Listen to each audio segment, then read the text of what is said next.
pasteur, Dieu m'a voulu montrer comment l'Église est. Mais Dieu donne la récompense à cette maman.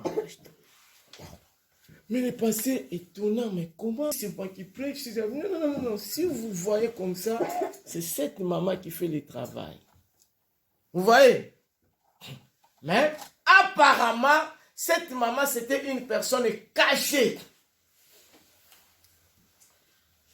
Je vous ai dit, de l'obéissance à l'œuvre de Dieu. La Bible nous dit quelque chose. 1 Samuel 15, verset 22. 1 Samuel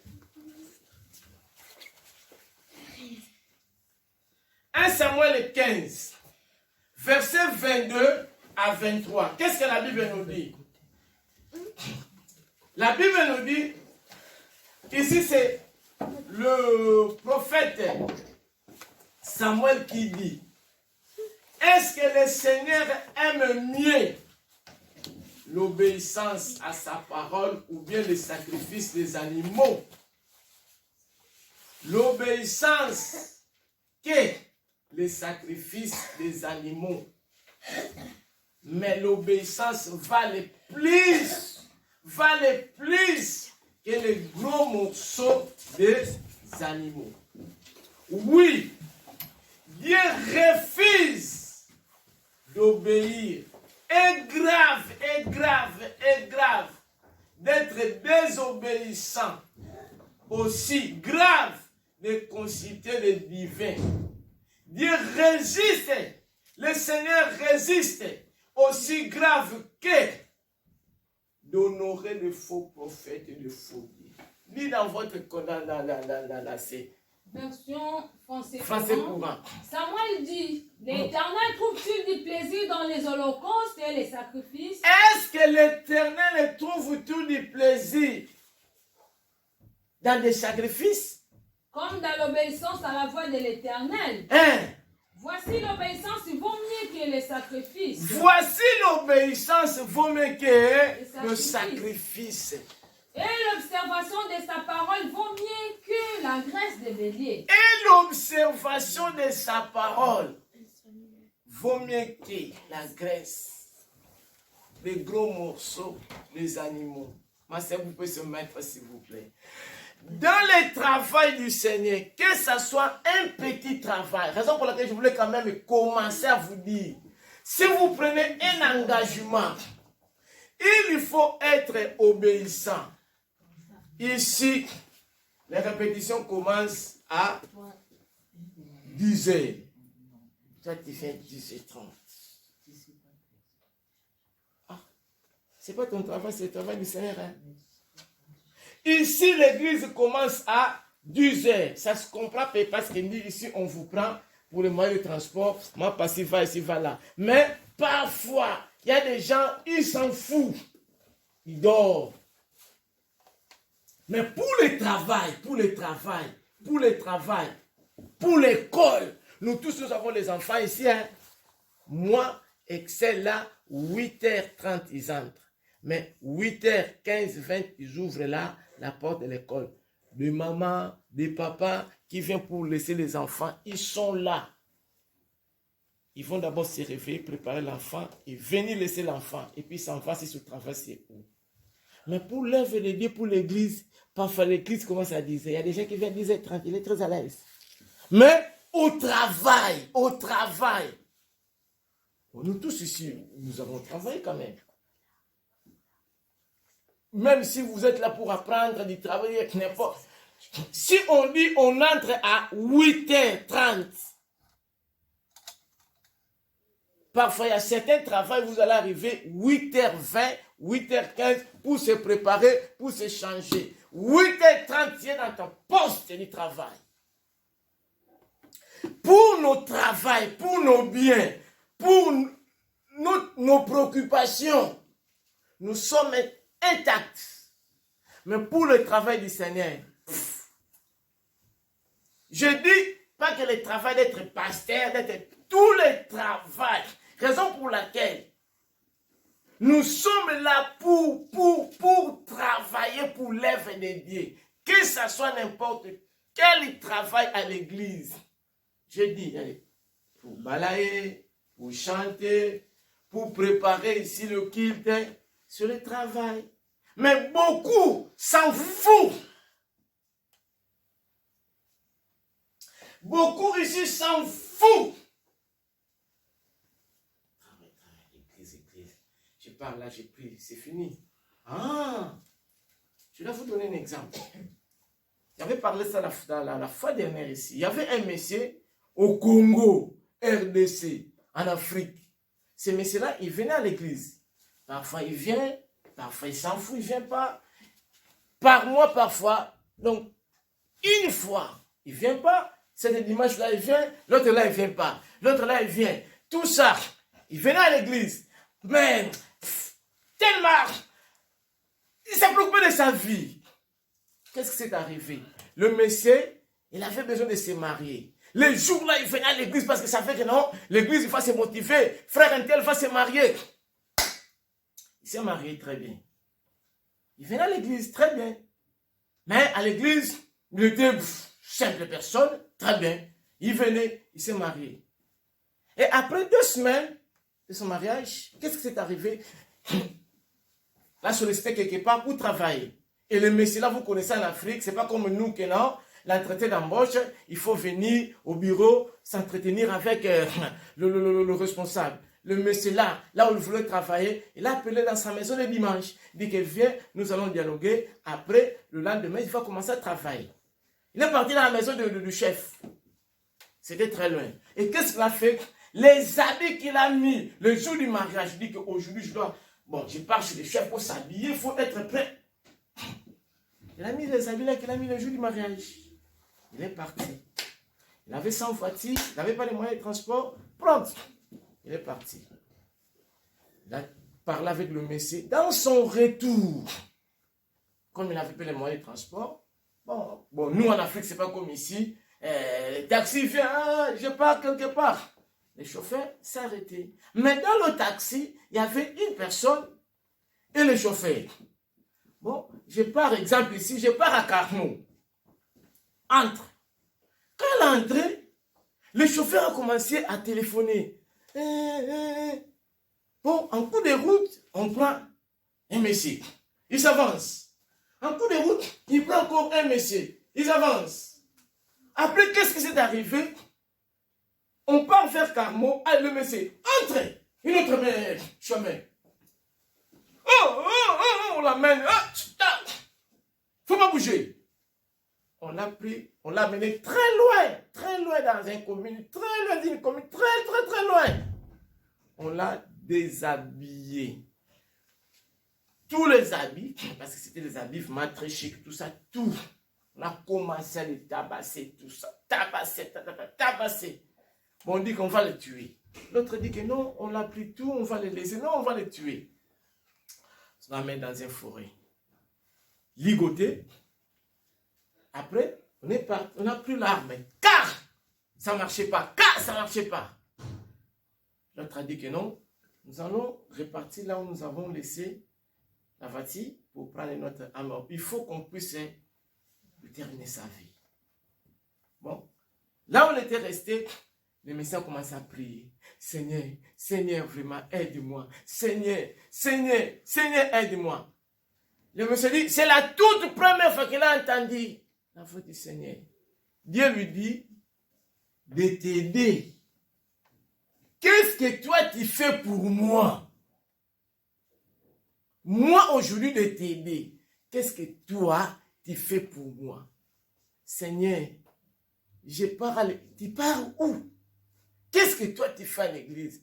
Je viens de me marier 2 semaines.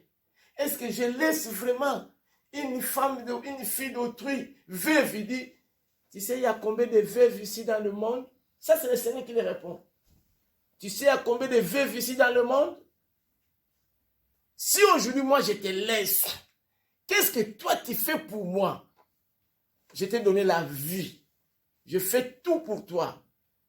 Mais qu'est-ce que, en retour, qu'est-ce que toi, tu fais pour moi? Toi. Après, le Messie a dit, Seigneur, pardonne-moi. Seigneur, aide-moi. Si aujourd'hui tu me laisses en vie, je dois te servir de tout mon cœur, de toute ma vie. Dieu m'a dit merci. Les hommes là où ils sont partis pour prendre des larmes, en arrivant, il y avait un lion. Oh! On a fui. Oh, on a fui. Et le lion là, il vient aussi là où le monsieur était. Le monsieur, mais ça c'est quoi encore? Le lion là était venu. Là où le monsieur était, cac! Après ça, il est parti. Le monsieur s'est réveillé. Il était ses manies. Cherche la route pour sortir dans le forêt là. Il sort dans une grande route. Quand fait arrêter la voiture, tout le monde passait. Mais il y avait un monsieur. Mais ce monsieur qui fait m'arrêter, il est comme ça. Qu'est-ce qui se passe? Parce qu'on a tout enlevé. Il dit, qu'est-ce qui se passe? Il dit, voilà comment on m'a tabassé, tout ça. Il n'y a pas de problème. Tu habites où? Bon, il a expliqué, le monsieur l'a amené. On a donné seulement quelque chose pour se couvrir. Jusque chez lui.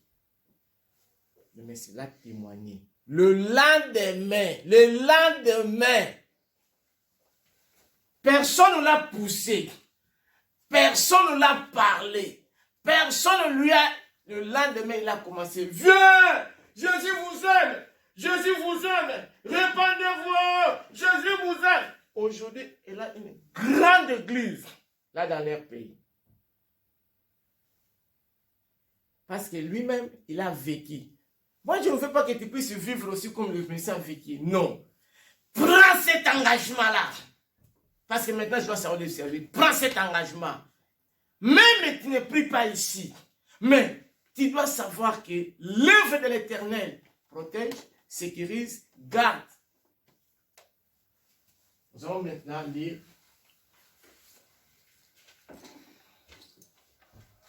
le service. C'est une obligation, c'est l'action de servir. C'est l'ensemble des devoirs qu'on effectue envers quelqu'un. Le service, c'est l'ensemble des activités, de travail particulier qu'on doit accomplir ou rendre à quelqu'un. Très chers frères et sœurs, nous rendons service à un bien qui est sérieux. Alors nous allons lire Romains 6, 18. Romains 19. Romains 6, 19. Et puis, Maman Betty va lire Romains 6, 19. Maman Passy va orienter déjà Exode 23, 25 à 26.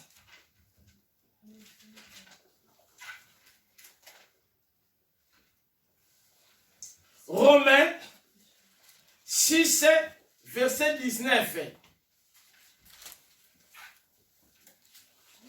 Je parle à la manière des hommes, à cause de la faiblesse de votre chair.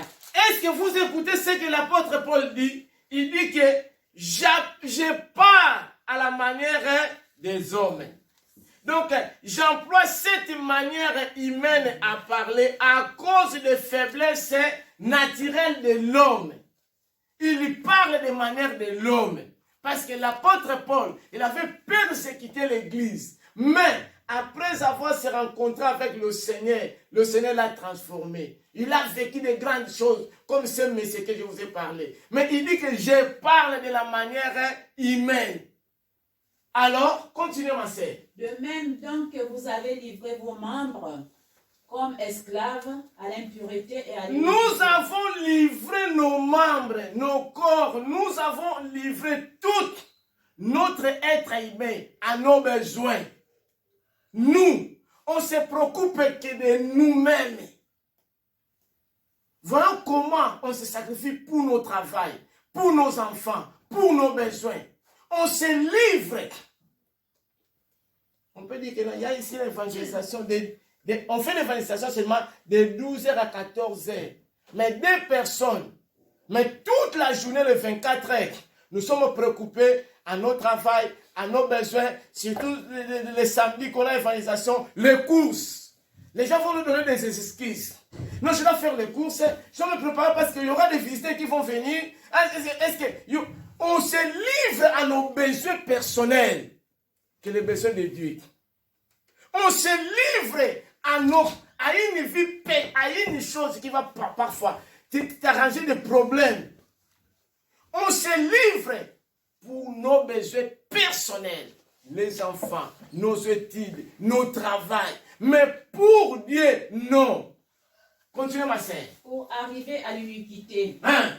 Ainsi, maintenant, livrez vos membres comme esclaves à la justice. Livrez vos membres.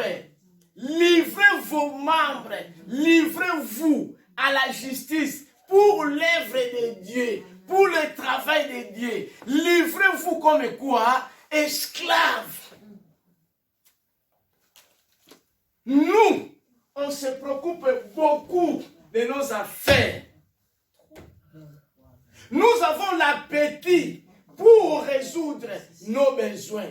Comme si on a besoin de manger, nous avons quoi? L'appétit. Nous avons l'appétit du péché, l'appétit de résoudre nos problèmes, l'appétit de se sacrifier pour nos besoins. Mais le Seigneur nous dit de se livrer. Pourquoi? Pour l'œuvre de Dieu, pour sa justice. Pourquoi? Pour arriver à la sainteté. L'apôtre Paul, il dit dans ma version, j'emploie cette façon humaine de parler à cause de votre faiblesse naturelle humaine.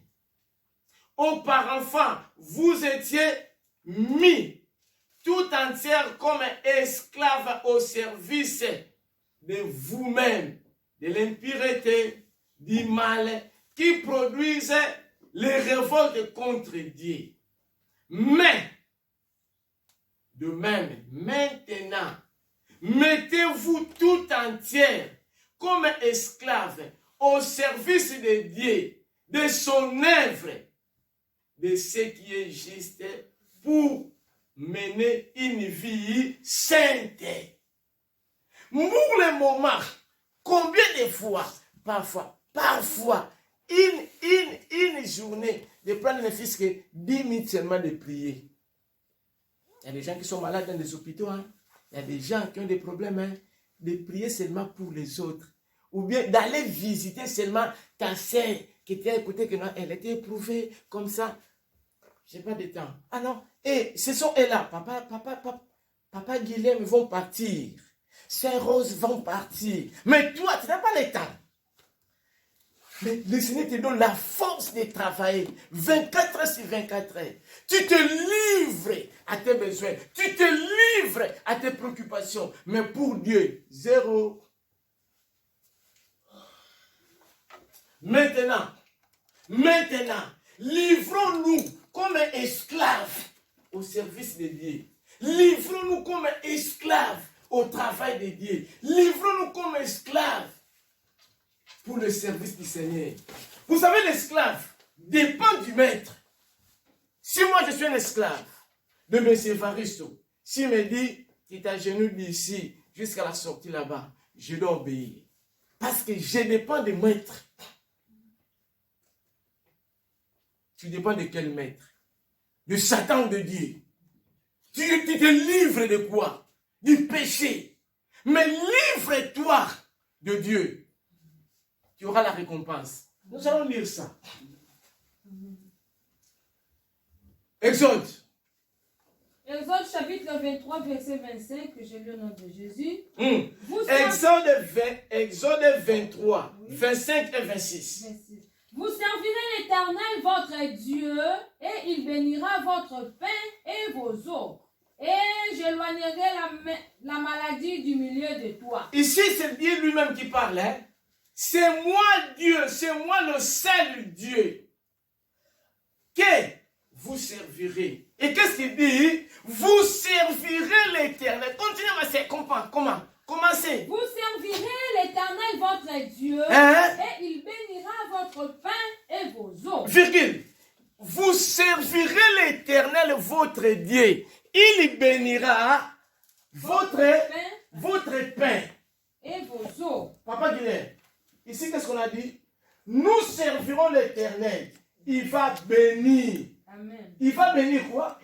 Notre pain. Notre pain. Donc le travail que toi tu fais là-bas, si tu sers l'Éternel ici, il va bénir d'abord ta santé pour aller travailler. Oui, amen. Il va bénir ta maison.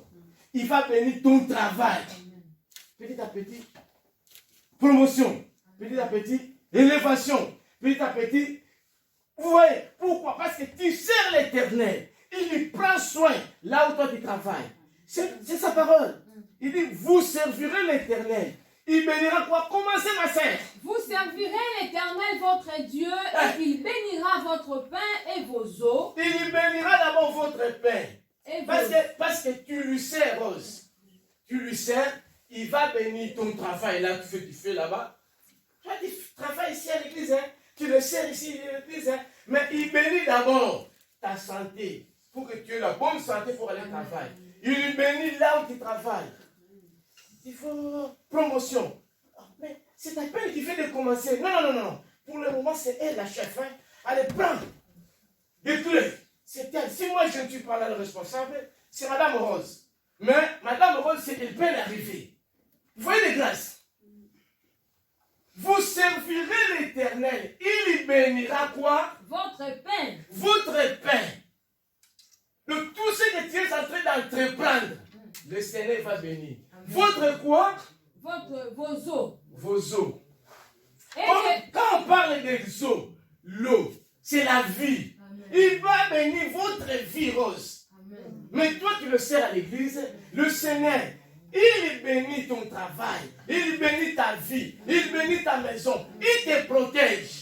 Continuez. Et j'éloignerai la maladie du milieu de toi. Qu'est-ce qu'il a dit? J'éloignerai la maladie du milieu de toi. Qu'est-ce qu'il a dit? J'éloignerai la maladie du milieu de toi. Qu'est-ce qu'il a dit? J'éloignerai la maladie du milieu de toi. Donc toi, tu sers l'Éternel ici, tu balayes seulement. Mais la maladie, au nom de Jésus. Loin. Amen. La maladie, loin. Ici, quand le contact, toi tu n'es pas là. Quand le contact, toi tu n'es pas là. Mais toi tu sais l'Éternel, hein? Il sait que si aujourd'hui ma fille est malade, il ne va pas venir me servir. Il ne va pas prendre soin de l'église. Non, la maladie au nom de Jésus. La maladie au nom de Jésus. Toi tu sers l'Éternel, il écarte déjà la maladie. Il bénit ton travail. Il bénit ta maison. Mais toi tu les sers dans son service. Vous voyez l'importance de servir Dieu? Mais toi tu vas... Ce service-là, c'est pour les mamans Betty. C'est pour les mamans Betty. Maman Betty, elle est bénie. Elle vient travailler, elle est bénie. Elle est protégée. Elle est sécurisée. Parce que c'est sa parole. C'est sa parole. Continue 26. Il n'y aura dans ton pays ni femme qui avorte, Hein? ni femme stérile. Hein?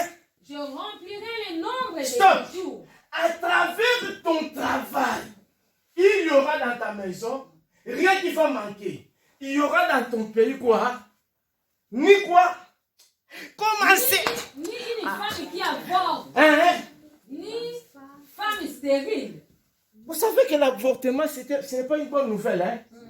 Donc, dans ta maison, il y aura toujours de bonnes nouvelles. Il n'y aura pas une mauvaise nouvelle. Donc, si tu travailles, il n'y aura pas l'avortement. Oh, la mort, esprit de mort, esprit de maladie, au nom de Jésus. Parce que Dieu te protège déjà. Parce que tu es dans ton service. Voyez l'avantage. Ma sœur, moi, comme j'ai commencé à travailler pour le Seigneur, il y a même des choses, je ne peux pas te parler. Vous êtes parti prêcher quelque part, passez. Non, la prédication, c'est de dire, prends ça. Quand tu ouvres, ce n'est même pas le salaire de la pharmacie, hein. Vous voyez? Tu es seulement là. Pas ça. Pas cette costume. Mais si parfois je ne t'ai pas levé les pieds, je ne peux pas voir ça. Je vous dis la vérité. Quand tu travailles pour Dieu, même ce petit travail, là où tu pries, sers l'Éternel. Sers l'Éternel. Ah, Dieu ne va pas te laisser comme ça. C'est sa parole. La Bible nous dit, il n'est pas un homme pour mentir, ni fils de l'homme pour changer. Papa Guilherme, si aujourd'hui tu sers l'Éternel, tu le dis ça. Seigneur, ta parole nous dit, dans Exode 23, vous me servirez. Il bénira ton pain. Dans ta maison, rien ne va manquer. Même si vous êtes vraiment à la fin, nous allons faire un petit surprise. S'ouvre à gauche. Très chers frères et sœurs, il y a des choses, il faut le vivre. C'est ça. Toi, l'église, toi, tu penses que Dieu, vraiment, Dieu, il manque des gens? Non. Si toi, tu ne travailles pas, il y aura la sœur qui va travailler. Mais c'est la sœur qui va servir. Mais les gens ne comprennent pas. Mais un petit travail dans l'église, là où tu pars, sert l'Éternel. Honnêtement. Honnêtement. Ah, Dieu ne va pas te laisser. Jamais, jamais, jamais. Jamais, jamais. Jamais, jamais, jamais, jamais, jamais. Dieu ne va pas te laisser. Il y avait les amis de Daniel. Ils servaient l'Éternel. Mais il y a eu un problème dans leur pays. On l'a mis dans les fosses de lions.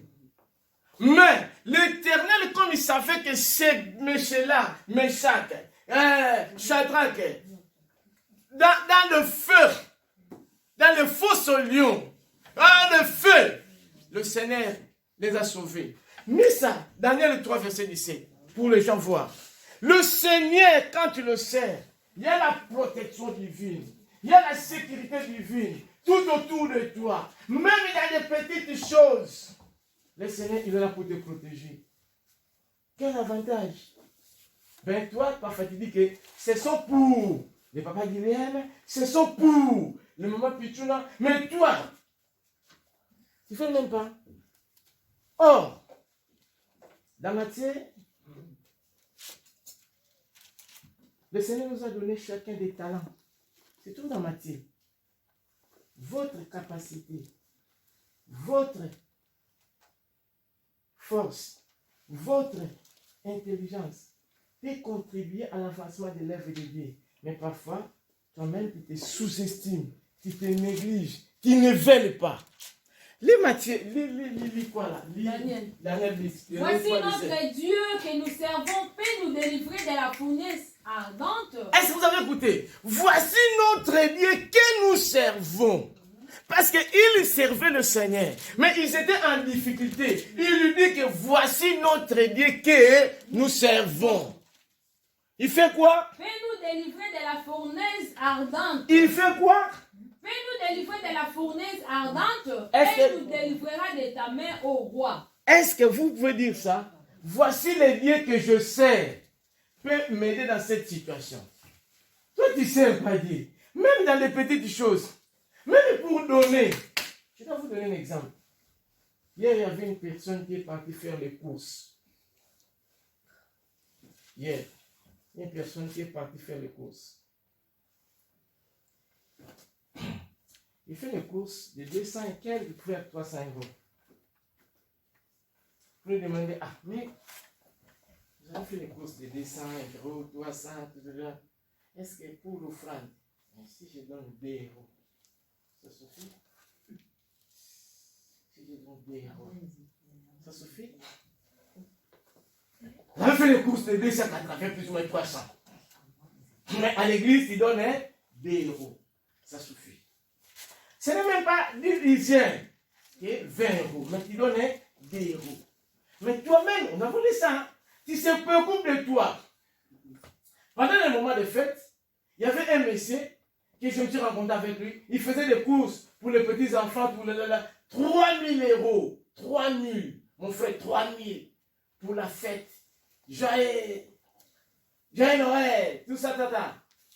Je lui ai demandé, est-ce qu'à l'église, tu peux donner le fonds de comédie que tu peux donner 5 euros, ça suffit. 5 euros. Dieu vous donne d'abord la vie.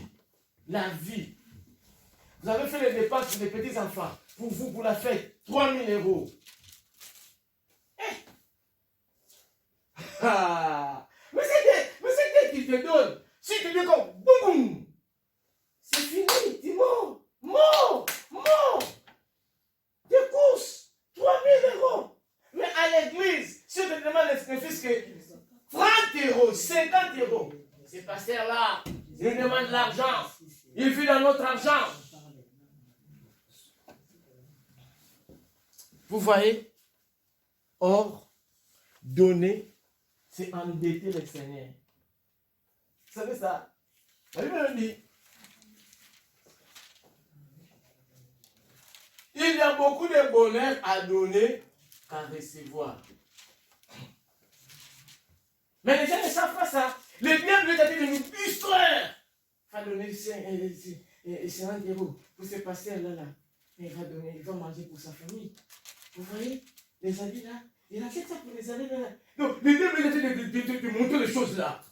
Oh, parfois rien. Le diable dit, il va donner 50 euros pour le pasteur là. Il va aider sa famille. Tu vois, qui va te donner? Je dois vous donner un exemple. Il y avait un frère qui voulait voyager, venir en Europe. Nous étions en Angola. Il arrange, il se préoccupe de son voyage. Il vient, il arrive en Portugal. Non, il ne va pas rentrer. Mais il a dépensé plus de 5 000 euros. Deuxième fois, il vient encore. Il dit que non, je dois rentrer par Italie. Non.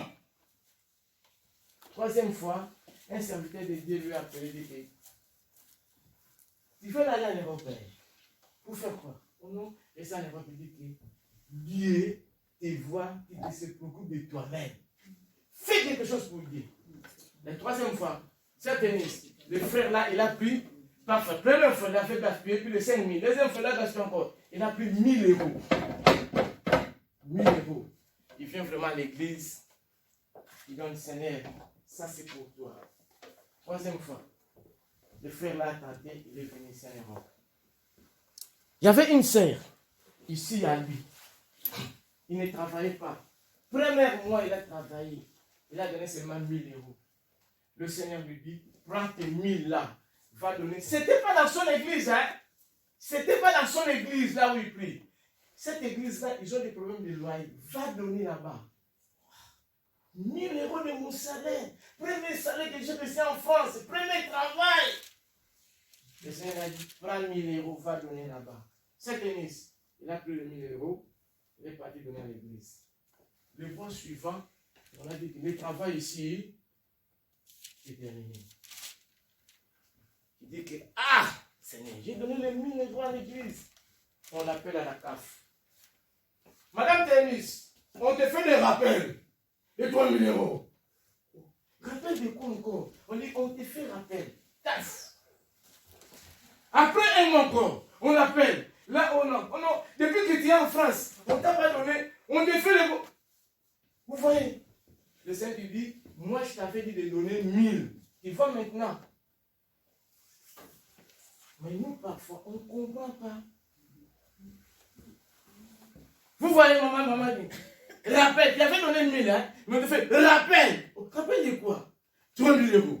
Lui, mais c'est dangereux. On appelle encore. Depuis que tu es venu en France, on appelle là. Parce qu'il avait osé de donner. Tu as même donné 10 euros. C'est vrai, tu ne vas pas avancer. Hein? Il ne va pas avancer. Il ne va pas être béni. Il y a beaucoup de bonheur à donner. Même pour l'œuvre de Dieu.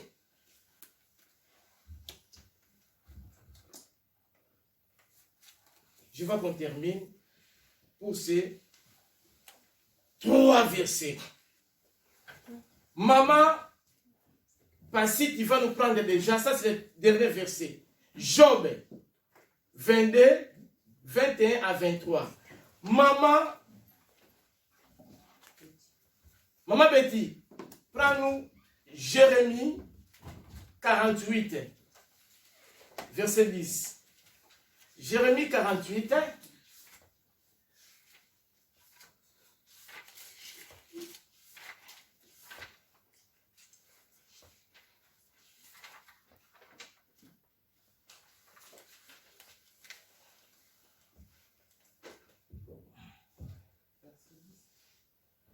prends-nous Jérémie 48, verset 10.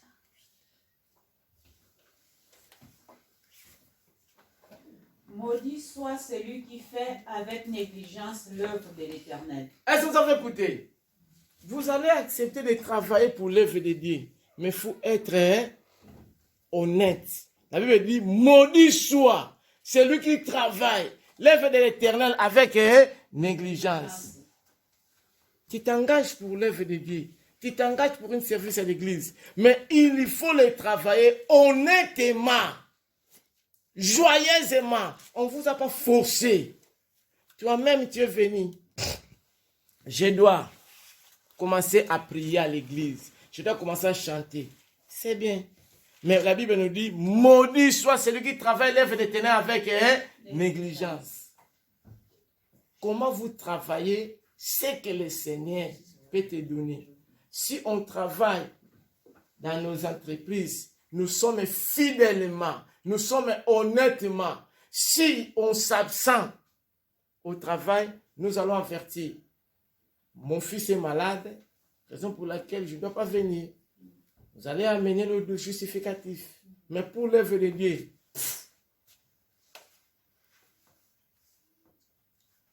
parce qu'on travaille avec un Dieu qu'on ne voit pas. On travaille avec un Dieu qu'on ne voit pas. Voilà le problème. On travaille avec un Dieu qu'on ne voit pas. Il ne faut pas négliger l'œuvre de Dieu. Pourquoi? Mettez-vous entièrement comme esclave au service de Dieu. C'est alors que nous serons bénis.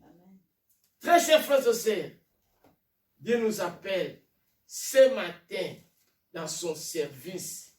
Ne pas tarder, il ne faut pas tarder, parce que le service de Dieu, ça va nous donner le salut de notre vie, la bénédiction, la prospérité, la joie. Avant de lire Job, Maman Bernadette, il y a un verset qui m'est venu à la tête. 1 Corinthiens 14. Maman, passe ça seulement Job, parce que nous allons terminer par là. 1 Corinthiens 14, verset 33.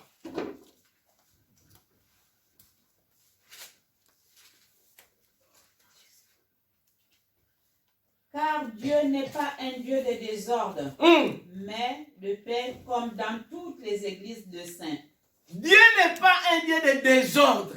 Quand tu fais l'œuvre de Dieu, travaille ça honnêtement. Ce n'est pas pour venir faire le désordre dans l'œuvre de Dieu. Même si un petit travail, travaille ça dans l'ordre. Maudit soit celui qui travaille l'œuvre de l'Éternel avec négligence. Le travail que Dieu peut te donner, toutes sortes de travail que tu peux s'engager à l'église, dans l'œuvre de Dieu. Il faut travailler ça dans l'ordre. Il n'est pas un Dieu de désordre. Aujourd'hui tu viens, demain tu ne viens pas. Aujourd'hui tu viens, demain tu ne viens pas. Aujourd'hui tu es ou demain, où tu sais de qui tu t'es engagé. Si on fait un contrat de travail, nous travaillons selon chaque entreprise a le règlement d'ordre intérieur. Notre Dieu, c'est un Dieu de l'ordre. Et cet ordre-là, ça nous concerne tous. Même moi-même, comme je suis ici, je dois rendre compte de ce que je fais. Nous allons terminer par Job 22, versets 21 à 23. Je lis au nom de Jésus. Oui. Attache-toi donc à Dieu. Attache-toi donc à Dieu. Attache-toi à son service. Attache-toi. Vous savez, attacher, c'est quoi? Donc, je dois mettre... Je n'ai pas la force. Je n'ai pas la possibilité de faire quelque chose. Mais je sais que Évariste a la force plus que moi. Je m'attache à lui. Nous devons s'attacher à Dieu. Nous devons s'attacher à Dieu pour vouloir faire ce que Dieu nous a donné. Vous avez le talent, vous avez les capacités, vous avez les atouts, mais vous ne voulez pas mettre ça en pratique parce que vous êtes faibles. Nous sommes faibles, nous tous, mais tu t'attaches à Dieu parce qu'à travers le Saint-Esprit, il va te donner la force pour son œuvre. Attache-toi ce matin à Dieu. Hein? Continuez. Et tu auras la paix. Tu auras la paix. Si tu t'attaches à Dieu, tu t'attaches à son service, tu auras la paix. Amen. Tu auras la paix. Tu seras béni. Parce que l'œuvre de l'Éternel bénit. Tu jouiras ainsi du bonheur. Tu jouiras du bonheur. Tu jouiras du bonheur. Là où c'est fermé pour les autres, mais pour toi, la route sera ouverte. Tu vas jouir. Mais toi, s'il n'y a pas la réjouissance en toi, parce que Dieu, c'est à côté, son œuvre, c'est à côté, tu donnes le nom, c'est ça, c'est pour tel. Moi, ce travail-là, c'est pas, ça ne m'intéresse pas. Continue. Reçois de sa bouche l'instruction et mets dans ton cœur ses paroles. Reçois ces instructions qui viennent de Dieu ce matin. Il faut s'engager pour Dieu, pour son travail. Les instructions que tu t'as données ce matin, c'est sa parole. Mets ça en pratique pour être béni. L'œuvre de l'Éternel est là. Tu t'attaches à lui. Tu t'attaches à sa parole. C'est alors que tu seras béni. C'est alors que tu seras prospère. Tu seras rétabli, tu reviens au Tout-Puissant. Tu seras rétabli. Tu seras rétabli. Ce matin, Dieu veut rétablir quelqu'un. Dieu veut rétablir la santé de quelqu'un. Dieu veut rétablir la vie de quelqu'un. Dieu veut toucher quelqu'un. Ce matin, dans le nom de Jésus de Nazareth, si tu t'engages pour son œuvre, Dieu veut te rétablir. Dieu veut te rétablir. Dieu veut te restaurer. Dieu veut te transformer. Mais c'est à toi maintenant de s'attacher à Dieu, de s'attacher à son service. Ce matin, Dieu veut te rétablir. Je ne sais pas dans quelle situation où tu te vis. Je ne sais pas dans quelle situation tu te trouves. Je ne sais pas qu'est-ce que tu traverses. Mais ce matin, Dieu veut te rétablir dans le nom de Jésus de Nazareth. Lève-toi là où vous étiez. Lève-toi. Si tu étais négligent, si tu ne voulais pas travailler, si tu donnais des raisons, ce matin, Dieu veut te rétablir. Nous allons prier par rapport à cette prédication. Seigneur, il lui dit ce matin,